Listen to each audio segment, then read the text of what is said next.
Ya memang ini timah kalau diambil ya 1 hektarnya bisa ton-ton. Setelah tambang habis kan harus ada gantinya lagi itu. Udah kerja, nggak ada upah. Kita nggak ada pertanian di sini dulu ya. Dulunya nggak ada pertanian. Kalau kasusnya kita bilang lahan es tambang tidak bisa dimanfaatkan, salah Mas.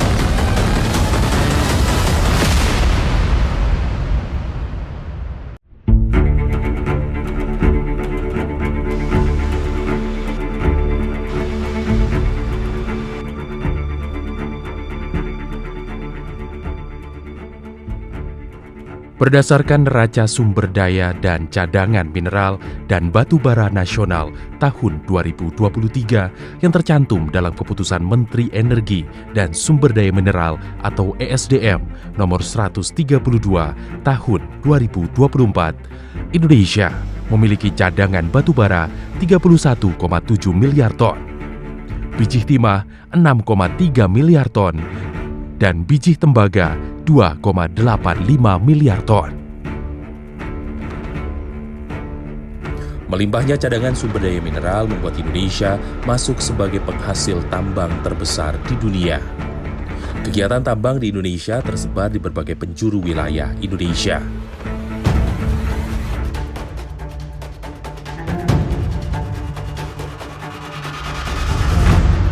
Dalam menggali harta karun di Indonesia, tentu ada hal yang harus dikorbankan, khususnya terkait lahan-lahan bekas penambangan menjadi lahan terbengkalai dengan penurunan tingkat kesuburan tanah. Kita telah menanam vegetasi pohon, baik itu buah-buahan dan spesies yang lainnya. Kita harapkan ini akan dimulai juga di tempat-tempat yang lain sehingga perbaikan lingkungan untuk bekas tambang betul-betul bisa kita kerjakan dengan baik.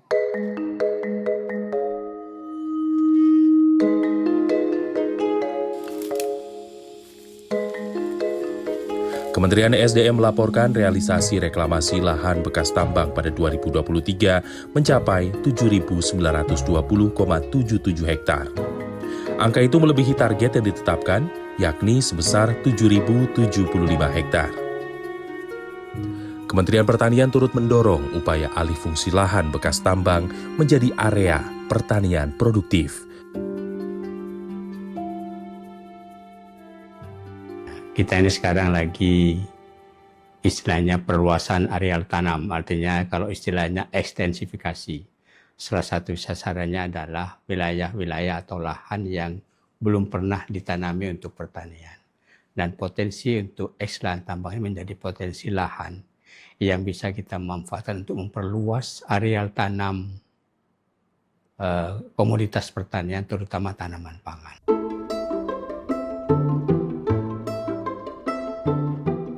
Ada beberapa tantangan yang harus dihadapi ketika akan mereklamasi lahan tambang menjadi lahan pertanian. Misalnya pH yang sangat rendah hingga kurangnya unsur hara yang menyebabkan tanah tidak subur dan tanaman sulit tumbuh.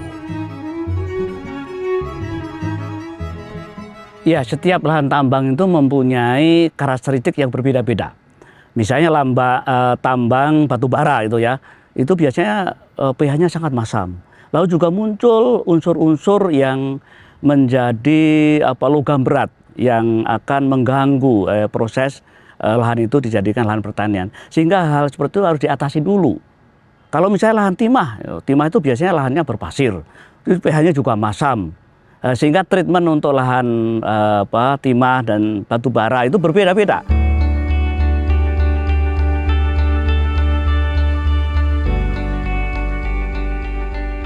Tantangan berikutnya adalah mengubah penambang menjadi petani, atau sebaliknya, petani tidak berubah menjadi penambang.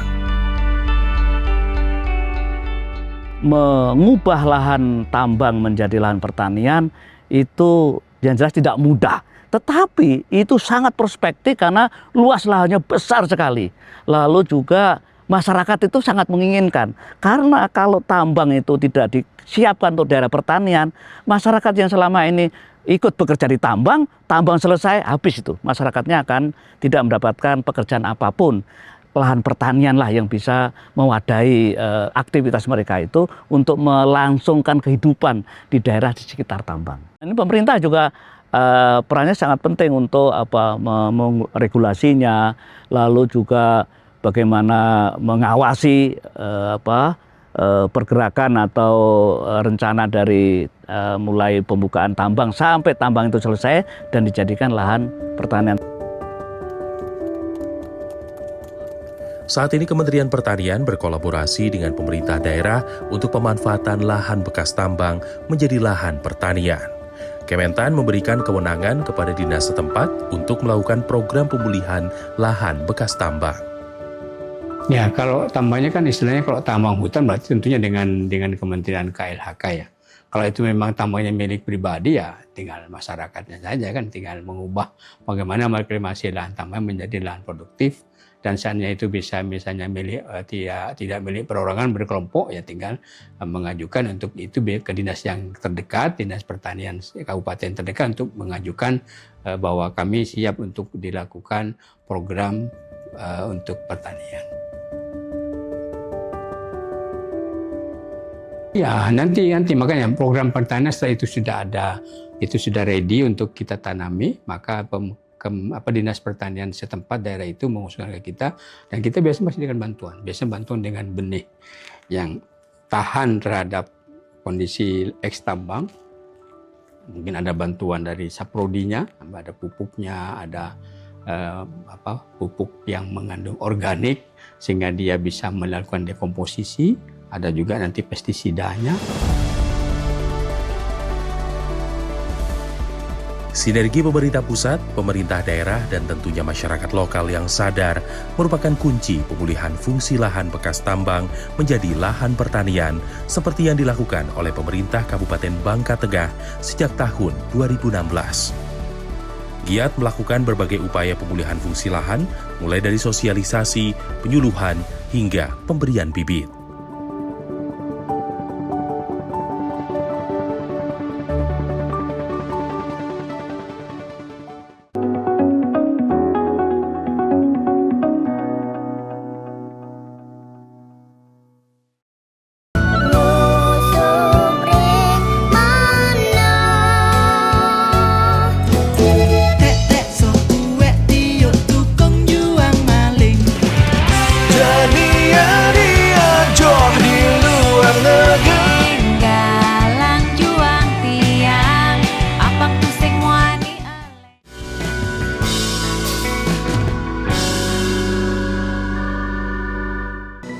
Ayo komunikasikan bisnis, event, atau pengumuman Anda di Koran Jawa Pos Radar Bali. Kontak WA 0877 5087 5999 atau email grafisiklan.radarbali@gmail.com. Jawa Pos Radar Bali, lugas dan tuntas. Perhubungan Budi Karya Sumadi, usai rapat terbatas evaluasi Pasar Kombes Pol Wisnu Prabowo menjelaskan, pelaku pembunuhan berinisial AAR menyerahkan diri setelah membuat ikan air tawar yang didominasi jenis ikan koi. Ikan-ikan. Saksikan Beranda Nusantara setiap Senin hingga Sabtu pukul 11 waktu Indonesia bagian tengah hanya di Jawa Pos TV Bali.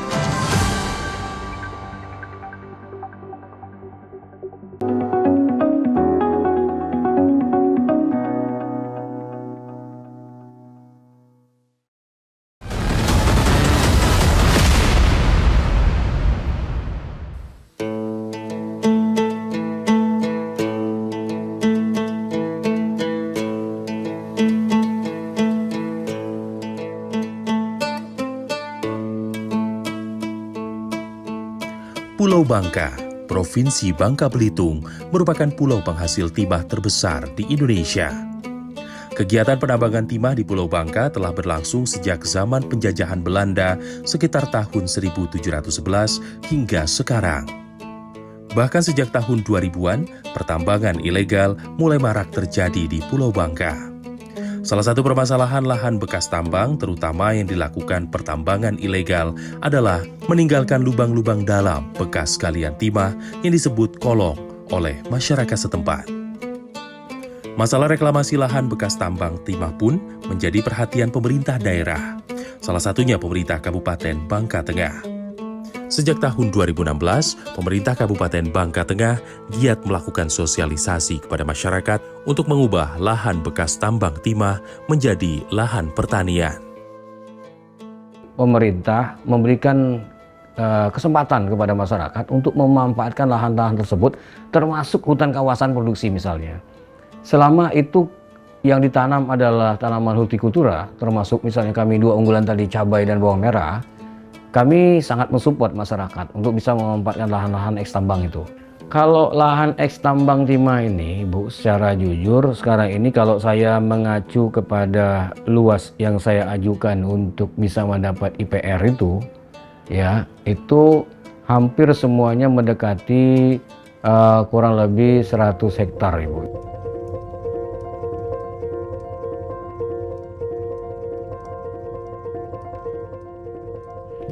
Data Dinas Pertanian dan Ketahanan Pangan Kabupaten Bangka Tengah tahun 2023 mencatat dari 100 hektar lahan bekas tambang yang mendapatkan izin pemanfaatan ruang, sekitar 12,5 hektar dimanfaatkan untuk lahan pertanian yang tersebar di 10 desa Kabupaten Bangka Tengah.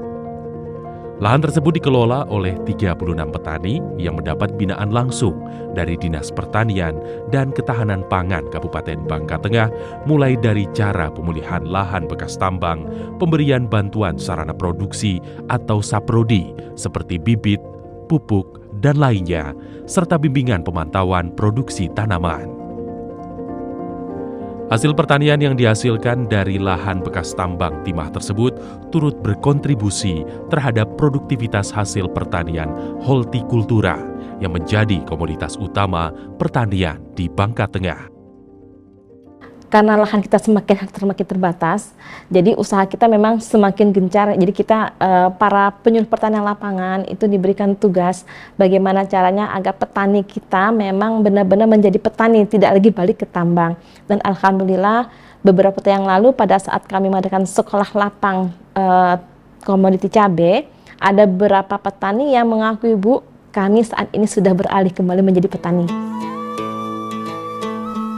Desa Benteng dan Desa Air Mesu yang berada di Kecamatan Pangkalan Baru, Kabupaten Bangka Tengah adalah contoh desa yang menjadi lahan sentra pertanian bekas tambang timah. Desa Benteng merupakan sentra pertanian hortikultura. Rata-rata petani di sini memilih menanam sayur karena masa panen yang singkat. Iya, selesai sangat memungkinkan di lahan eks tambang. Jadi kalau kasusnya kita bilang lahan eks tambang tidak bisa dimanfaatkan, salah. Maksudnya kita bisa memanfaatkan tapi menggunakan treatment atau perbaikan tanah yang maksimal supaya kita menghasilkan tanaman kita tumbuh subur. Kalau yang di lahan, contohnya aja kasus ini di lahan kita ini dari lahan Pak Kim Chan. Sebelumnya saya tanya sebelumnya itu ini sudah proses 5 tahun. Di awalnya itu pertama ini kan bekas kolong-kolong timah. Jadi mereka melakukan penimbunan. Dan salah satunya melakukan pengisian tanah-tanah topsoil dari daerah lain supaya perbaikan tanah-tanah di lahan-lahan bekas tambang. Selama 5 tahun ini jadi sudah memungkinkan pun tidak terlalu lama karena kita melakukan perbaikan mengenai penggunaan organik tadi ya. Jadi penggunaan organik itu pun sangat membantu proses percepatan tanaman kita semakin baiklah di lahan-lahan eks tambang. Kim Chan adalah eks penambang yang kini menjadi petani. Ia rutin mendapat penyuluhan mengenai pengelolaan lahan bekas tambang. Kini, ia berhasil mengelola lahan seluas 2 hektar menjadi lahan sayuran. Sekali panen, ia dapat memperoleh 100 kg sayuran. Dia juga dipercaya sebagai pengembang biak mikrobutter oleh Dinas Pertanian dan Ketahanan Pangan Kabupaten Bangka Tengah.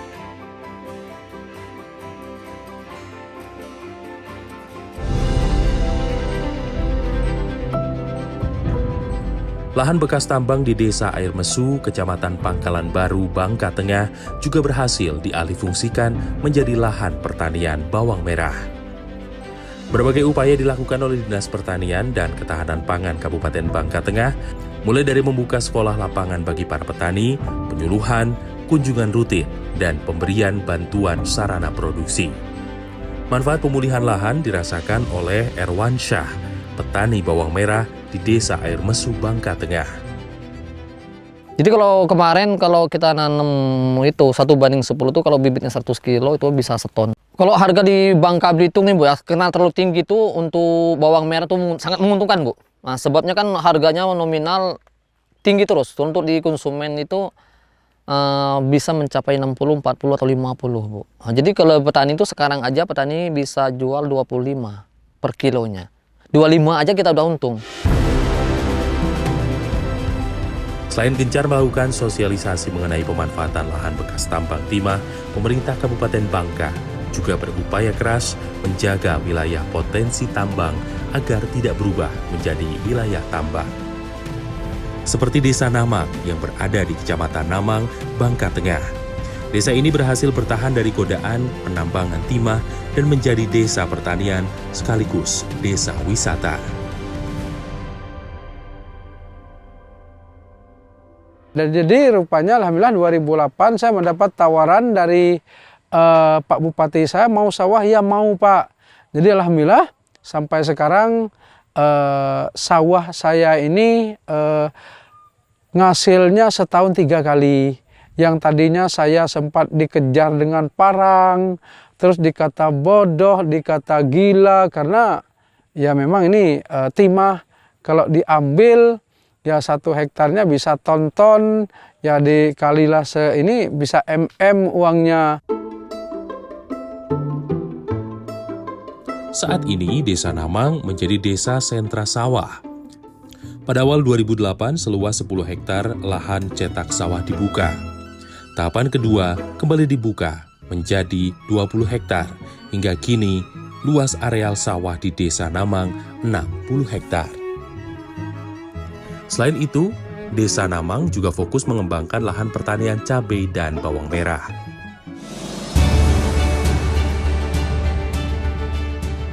Upaya serupa memanfaatkan lahan bekas tambang menjadi lahan produktif juga dilakukan oleh pemerintah kota Sawah Lunto yang mengubah lahan bekas tambang batu bara menjadi pertanian.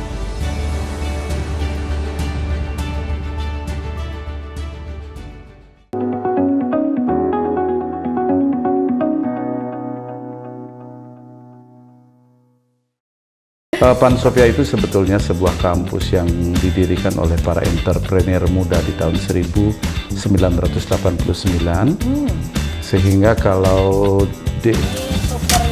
super luar biasa gede banget. Biasa saya ada di ini di acara Ngopi Bali alias ngobrol produktif inspiratif dari Bali.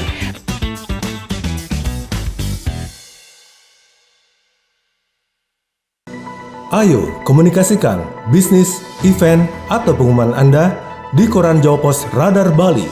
Kontak WA 0877 5087 5999 atau email grafisiklan.radarbali@gmail.com. Jawa Pos Radar Bali, lugas dan tuntas. Diakuinya Candi Borobudur sebagai situs warisan budaya dunia oleh UNESCO menjadi poin penting. Penyelenggara pemilu juga menjadi sorotan, terutama untuk memastikan kepercayaan masyarakat terhadap bisa kita interpretasikan sebagai adegan bela diri yang saling menjadi. Ini yang menjadikan berbeda. Artinya ketika kita mendidik anak-anak,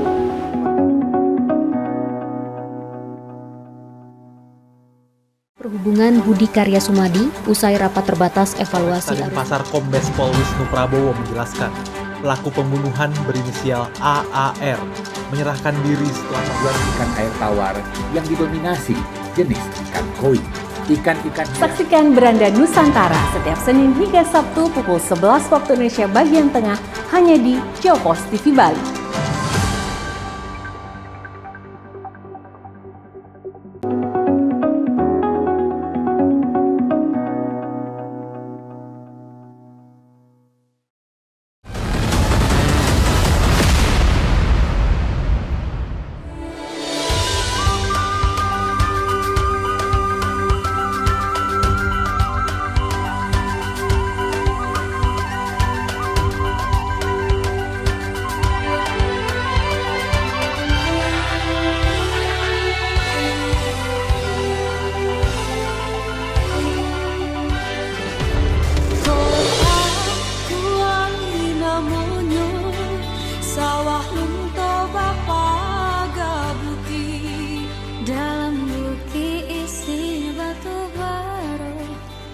Kota Sawah Lunto, Sumatera Barat menjadi salah satu kota di Indonesia yang identik dengan tambang batu bara. Eksplorasi batu bara di kota ini dimulai sejak akhir abad ke-19. Ahli geologi Belanda Willem Hendrik de Graaf memperkirakan terdapat sekitar 200 juta ton cadangan batu bara bersembunyi di bawah kota tersebut.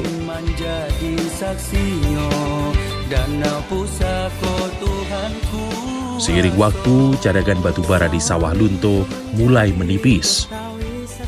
Kegiatan penambangan secara besar-besaran berhenti, termasuk yang dikelola oleh Badan Usaha Milik Negara BUMN. Kondisi tersebut meninggalkan masalah lingkungan dan ekonomi.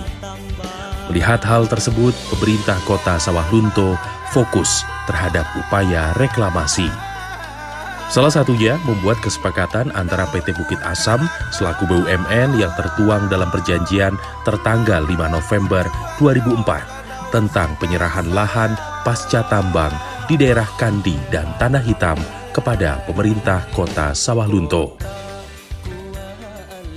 Pemanfaatan tambang dilakukan sejak tahun 2004 sejak diserahkannya lahan seluas 393 hektar oleh PTBA ke pemerintah kota Sawah Lunto. Nah, sejak saat itu telah dilakukan berbagai pembangunan, antara lain taman buah, camping ground, pacuan kuda, road race, dan masih banyak lainnya pembangunan yang dilakukan di lahan bekas tambang ini.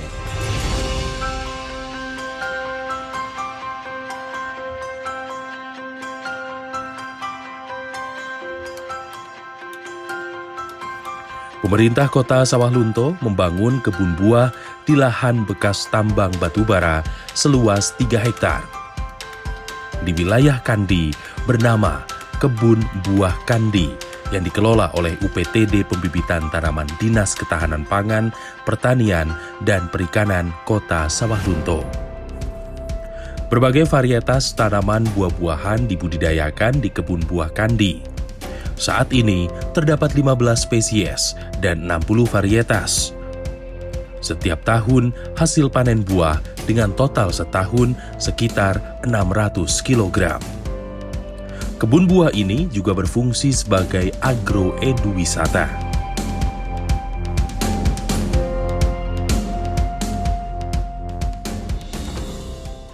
Lahan bekas tambang batu bara yang kita garap ini kan lahan bekas tambang batu bara dengan sistem tambang terbuka. Timbunan OB, timbunan galian batuan itu ditumpuk, itu tidak ada topsoilnya. Memang ada sebagian lokasi yang sudah dikembalikan topsoilnya. Nah, jadi kita menggunakan teknik rockpot namanya. Jadi kita menggunakan penggantian media tanam hanya pada titik-titik tanam saja. Nah, karena kita menggunakan titik tanam, media tanamnya sudah kita kondisikan seperti menanam di tabulam pot. Jadi dengan waktu yang cepat kita sudah bisa produksi.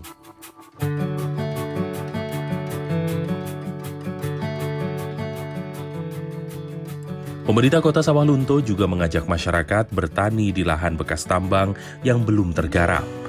Mengingat dari 393 hektar lahan bekas tambang yang diserahkan kepada pemerintah kota Sawah Lunto, baru sekitar 70 hektar yang direklamasi. Ya, jadi kalau di kita di dinas, kita banyak ya untuk memberikan bantuan bagaimana memotivasi masyarakat. Artinya kita memberikan stimulan ya untuk penyemangat kepada masyarakat. Di antaranya memang ada bantuan berbagai jenis bibit. Baik itu bibit buah, bibit tanaman perkebunan, bibit ikan, itu banyak semuanya. Jadi sayur-sayuran ya, itu kita setiap tahun beri. Kita kalau pupuk, kita ada pupuk subsidi, itu memang bantuan pemerintah. Untuk pangan kita ada bibit padi, bibit jagung juga diberikan. Selain dari dana APBD, kita juga ada dibantu oleh Provinsi Sumatera Barat dan juga ada dari dana APBN.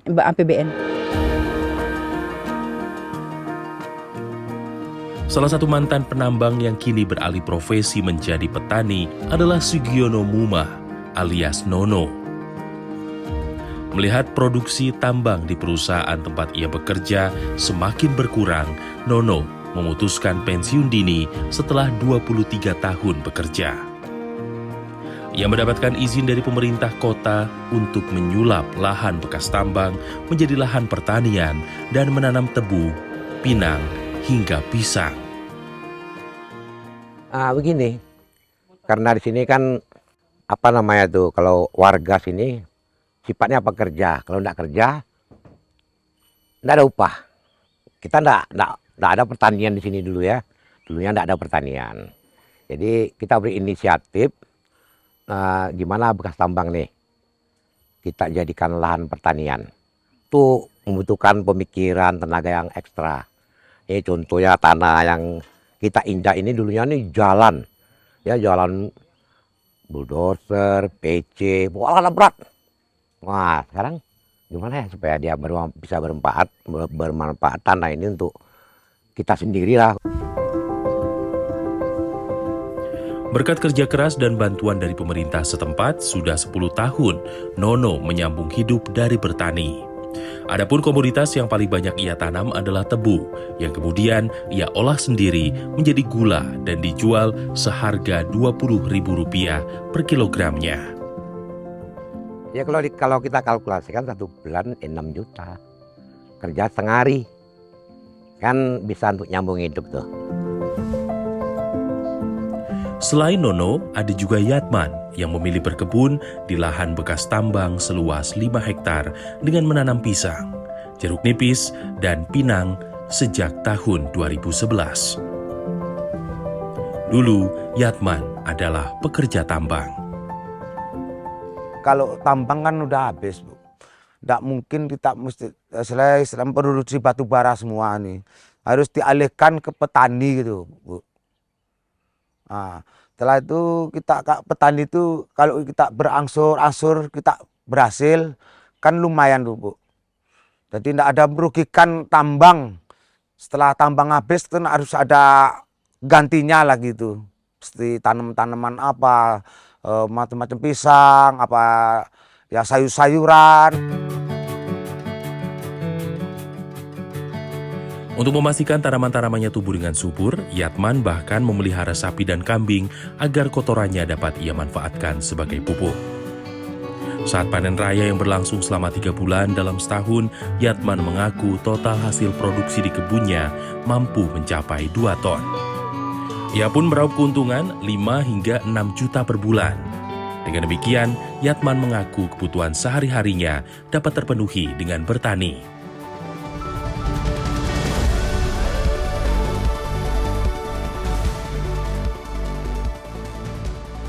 Lahan bekas tambang berpotensi dimanfaatkan sebagai areal pertanian sebagai salah satu upaya menciptakan aktivitas ekonomi bagi masyarakat yang lebih ramah lingkungan sekaligus mengatasi permasalahan pasca penambangan.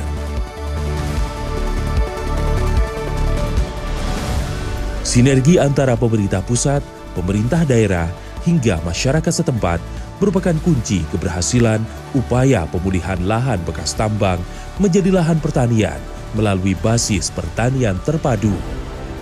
Untuk mengubah lingkungan yang rusak, kembali pulih, bahkan menjadi ladang rupiah bagi masyarakat.